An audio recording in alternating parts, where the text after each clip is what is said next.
Assalamualaikum warahmatullahi wabarakatuh. Perkenalkan, nama saya Heldina Putri, NIM 210304301, 3 reguler A manajemen 5. Nah, di sini saya akan mempresentasikan materi dari pertemuan kedua hingga ketujuh untuk memenuhi tugas atau UTS mata kuliah manajemen sumber daya manusia yang dimana diampu oleh Bapak Dr. Husnul Fikri, SEMM. Yang pertama itu ialah pertemuan kedua, menjelaskan tentang manajemen SDM. Nah, maksud dari manajemen SDM ini sendiri ialah suatu pengembangan sumber daya manusia yang berfungsi melakukan perencanaan sumber daya manusia, penerapan, perekrutan, pelatihan, pengembangan karya-karyawan atau pegawai terhadap pengembangan organisasional sebuah organisasi atau perusahaan. Adapun menurut ahli tentang manajemen sumber daya manusia ini ialah yang pertama dari Rifai tahun 2005 yang berkata adanya manajemen sumber daya manusia sangat penting bagi perusahaan dalam mengelola, mengatur, mengurus, dan menggunakan sumber daya manusia sehingga berfungsi secara efektif, produktif, serta efisien untuk mendapatkan tujuan perusahaan. Sedangkan menurut pendapat Mondi Enoy, manajemen sumber daya manusia atau human resource ini merupakan manajemen yang pendayagunaan sumber daya manusia untuk mencapainya tujuan perusahaan juga. Selanjutnya itu ada fungsi manajemen SDM, yakni tugas manajemen sumber daya manusia ini ialah untuk mengelola manusia seefektif mungkin agar diperoleh suatu satuan sumber daya manusia yang paling memberi manfaat. Nah, adapun fungsi-fungsi dari manajemen sumber daya manusia ini adalah sebagai berikut. Yang pertama itu ada perencanaan sumber daya manusia. Nah, di sini kebutuhan sumber daya manusia secara sistematis untuk memastikan bahwa sejumlah karyawan yang dibutuhkan dan sesuai dengan persyaratan keahlian yang telah ditentukan dan tersedia pada saat diperlukan. Yang kedua itu ada pengangkatan dan pemberhentian karyawan. Pada proses ini suatu kegiatan pengisian formasi yaitu dengan adanya perekrutan karyawan, screening, serta seleksi pada pelamar juga penempatan formasi. Selanjutnya itu ada pengupahan tunjangan. Nah, di sini upah kepada karyawan dikatakan berhasil jika didasarkan pada keadilan dan kewajaran. Selanjutnya ada penilaian kinerja dan pengembangan karir. Nah, di sini ini membahas tentang penilaian kinerja terhadap karyawan atau pegawai ini untuk menentukan seberapa pantas sih penghargaan yang diberikan untuk karyawan tersebut atas kinerjanya sehingga digunakan untuk acuan pengembangan karir si pekerja. Selanjutnya itu ada pelatihan dan pengembangan. Di sini perusahaan dapat melatih karyawannya serta mengembangkan melalui prosedur perusahaan secara formal maupun informal. Nah, selanjutnya itu ada keselamatan dan kesehatan pekerja.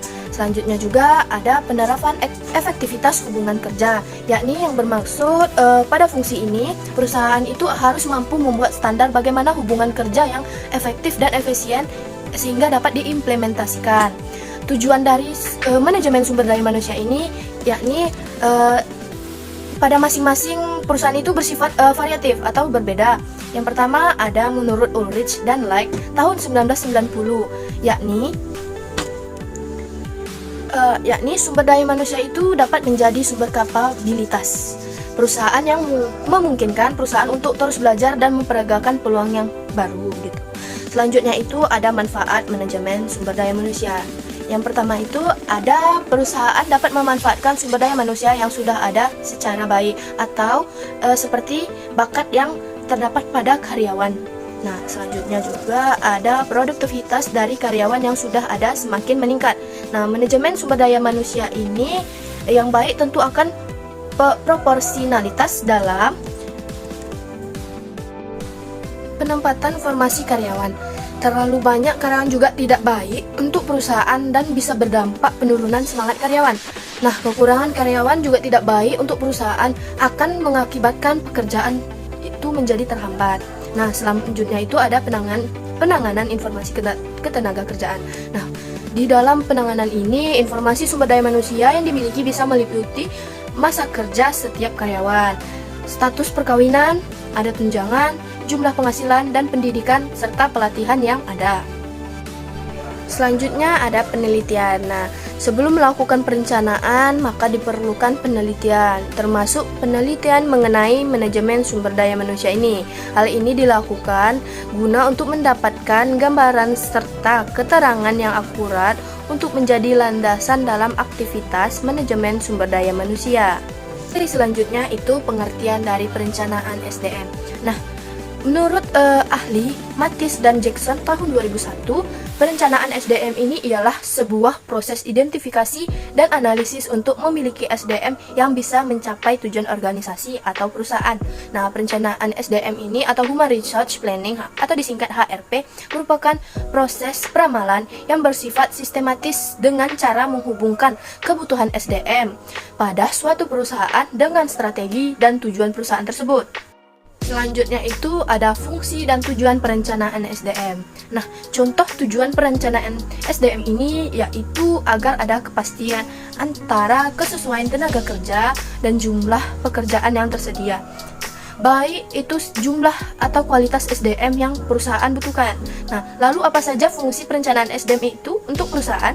Nah, fungsi yang pertama itu yaitu bisa membantu Departemen SDM dalam mengantisipasi kebutuhan jumlah dan kualitas tenaga kerja di kemudian hari. Yang kedua itu ada perencanaan sumber daya manusia, juga bermanfaat dalam membantu HRD atau pemimpin agar bisa bekerja proaktif untuk menentukan kandidat pekerja yang sesuai dengan posisinya. Selanjutnya, menentukan perkiraan permintaan SDM. Nah, yang keempat ada merancang strategi dan mengimplementasikan pencarian SDM. Nah, materi selanjutnya itu ialah faktor yang perlu dilakukan dalam perencanaan SDM ini. Yang pertama itu ada pertumbuhan atau growth. Nah, beda perusahaan ini pastinya beda juga pertumbuhannya. Dalam melakukan perencanaan SDM, penting juga bagi para perencanaan SDM ini untuk mempertimbangkan faktor pertumbuhan finansial dan kebutuhan perusahaan. Yang kedua, ada perubahan atau change. Perubahan ini bisa terjadi kapanpun ketika perusahaan sedang mengalami perubahan. Jadi diusahakan agar HR memiliki fleksibilitas agar bisa memenuhi kebutuhan perusahaan dengan lebih baik. Selanjutnya ada faktor teknologi. Nah, kemajuan teknologi ini juga berpengaruh loh teman-teman, terutama di era ini yang didominasi oleh teknologi. Jadi penting bagi HR untuk memahami pentingnya fungsi dan peran teknologi dalam operasional perusahaan. Selanjutnya adalah materi pertemuan ke-5, yakni pengertian rekrutmen. Rekrutmen ini menurut ahli Henry Shimamura tahun 1997 nomor 212, yakni serangkaian aktivitas mencari dan memikat pelamar kerja dengan memotivasi kemampuan, keahlian, dan pengetahuan yang diperlukan untuk menutupi kekurangan yang diidentifikasi dalam perencanaan kepegawaian. Nah, adapun menurut Noe et al. Tahun 2000 sebagai pelaksanaan atau aktivitas organisasi awal dengan tujuan untuk mengidentifikasi dan mencari tenaga kerja yang potensial. Nah, tujuan dari perekrutan ini yakni yang pertama menyediakan sekumpulan calon tenaga kerja atau karyawan yang memenuhi syarat agar memenuhi strategi, wawasan, dan nilai perusahaan. Nah, yang kedua, untuk membantu mengurangi kemungkinan keluarnya karyawan yang belum lama bekerja. Yang ketiga, untuk mengkoordinasikan upaya perekrutan dengan program seleksi pada pelatihan. Nah, yang keempat, untuk memenuhi tanggung jawab perusahaan dalam upaya menciptakan kesempatan kerja. Nah, sumber perekrutan ini dibagi menjadi dua. Yang pertama itu dari eksternal atau dari luar. Yang pertama itu dari lembaga pendidikan, yang teman, anggota keluarga, lamaran terdahulu, agen kerja, karyawan perusahaan lain, atau outsourcing juga ada. Nah, yang kedua itu juga ada dari sumber internal atau dari dalam, bisa juga dari promosi, transfer atau rotasi, atau pengkaryawan-karyawan kembali, serta karyawan kontrak atau bisa kita sebut juga dengan temporer. Nah, adapun metode pengrekrutan karyawan dengan sumber luar perusahaan dapat dilakukan melalui iklan di media massa seperti TV, radio, koran, internet, atau melalui iklan atau advertisi yang diharapkan perusahaan dapat merekrut karyawan tersebut. Atau bisa juga kita lihat dari aplikasi pada Play Store seperti Jobstreet, Indojobs, atau loker-loker dari Instagram juga ya. Selanjutnya itu ada langkah-langkah proses perekrutan karyawan. Yang pertama itu menganalisis kebutuhan posisi. Nah, yang kedua ada merencanakan proses rekrutmen. Yang ketiga, pasang lowongan kerja. Yang keempat, memproses lamaran kerja dan melakukan wawancara. Yang kelima, pilih kandidat yang cocok dan berikan kesempatan pekerjaan tersebut. Selanjutnya itu pertemuan ke-6, yakni seleksi.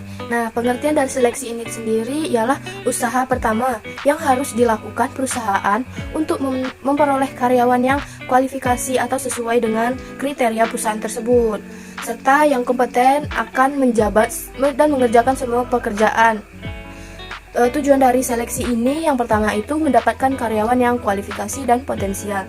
Yang kedua ada jujur dan disiplin, cakap dengan penentuan yang tepat, terampil dan bergairah dalam bekerja, ada dinamis dan kreatif, serta loyal dan berdedikasi tinggi terhadap pekerjaannya. Ada kualifikasi yang menjadi dasar seleksi, antara lain itu bisa dilihat dari keahlian si pelamar, ada pengalaman, umur juga berpengaruh. Yang keempat ada jenis kelamin yang sesuai dengan pekerjaan yang akan diberikan.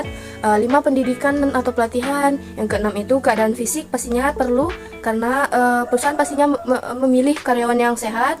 Yang ketujuh ada keterampilan atau tampilan menarik menjadi poin plus dalam proses lamaran kerja ini. Yang kedelapan ada bakat juga menjadi poin plus. Yang 9 temperamen atau emosi kita. Yang ke-10 adalah karakter. Nah, karakter ini bisa kita lihat dari lingkungan sekitar. Maka pengaruh karakter ini sangat penting karena tergantung terhadap lingkungan atau pendidikan seseorang tersebut. Cara seleksi. Nah, yang cara seleksi ini dibagi menjadi 2 metode. Yang pertama non-ilmiah. Non-ilmiah ini tidak berkaitan dengan kriteria atau standar dari perusahaan tersebut. Cukup melakukan unsur-unsurnya ini seperti surat lamaran, ijazah, surat keterangan pekerjaan, referensi atau wawancara. Bisa wawancara langsung ke tempat tersebut. Nah, yang kedua metode ilmiah. Seleksi ini berpengaruh dengan job spesifikasi dan kebutuhan nyata dengan jabatan yang akan diisi. Nah, unsur-unsurnya seperti metode kerja yang jelas dan sistematis, berorientasi kepada prestasi kerja, serta kepada kebutuhan real karyawan dan berpedoman kepada undang-undang perburuhan.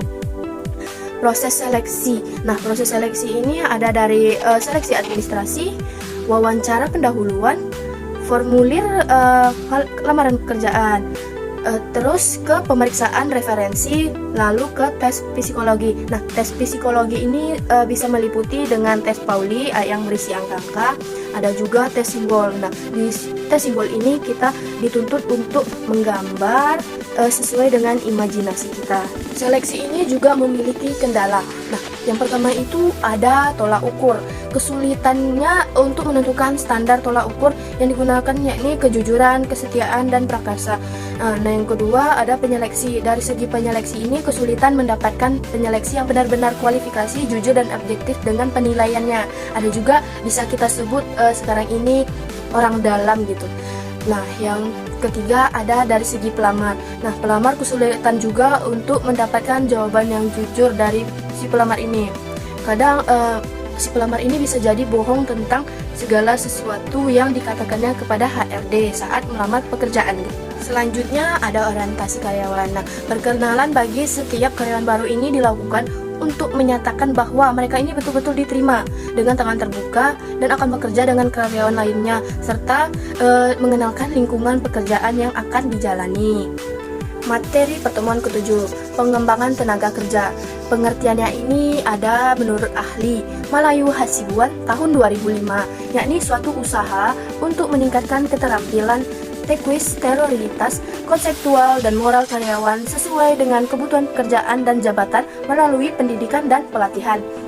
Nah, selanjutnya ada menurut Matis tahun 2002. Pengembangan ini ialah usaha untuk meningkatkan kemampuan karyawan dalam lingkungan pekerjaan untuk menghadapi berbagai penugasan. Adapun tujuan dari pengembangan tenaga kerja ini yang pertama untuk meningkatkan kualitas para pekerja dan individu melalui program pendidikan dan pelatihan umum. Yang kedua, meningkatkan produktivitas di dalam pekerjaan. Yang ketiga, mengurangi kerusakan produk. Yang keempat, memastikan semua berjalan secara efisien dan teratur. Yang kelima, meningkatkan sikap kepemimpinan kepada pekerja.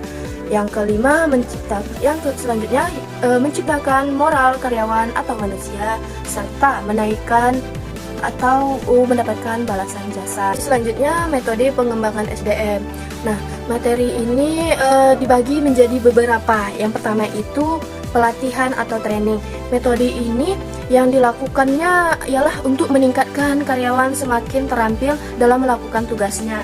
Yang kedua itu ada magang. Nah, di magang ini pelatihan karyawan baru untuk mengerjakan apapun tugas yang akan dilakukannya kelak, serta sebagai langkah awal untuk mempersiapkan diri nih terjun langsung ke dunia pekerjaan. Bagaimana sih realnya dunia pekerjaan itu? Selanjutnya ada pendidikan. Nah, perusahaan memberikan pendidikan formal kepada karyawan atau kesempatan pada karyawannya ini untuk melanjutkan pendidikan. Contohnya itu kriteria perusahaan ingin mendapatkan karyawan yang berpendidikan S1, sedangkan karyawan lamanya ini cuman sebatas pendidikan D3. Maka perusahaan membolehkan karyawannya itu untuk melanjutkan ke tingkat yang S1 agar mempermudah dalam naik jabatan.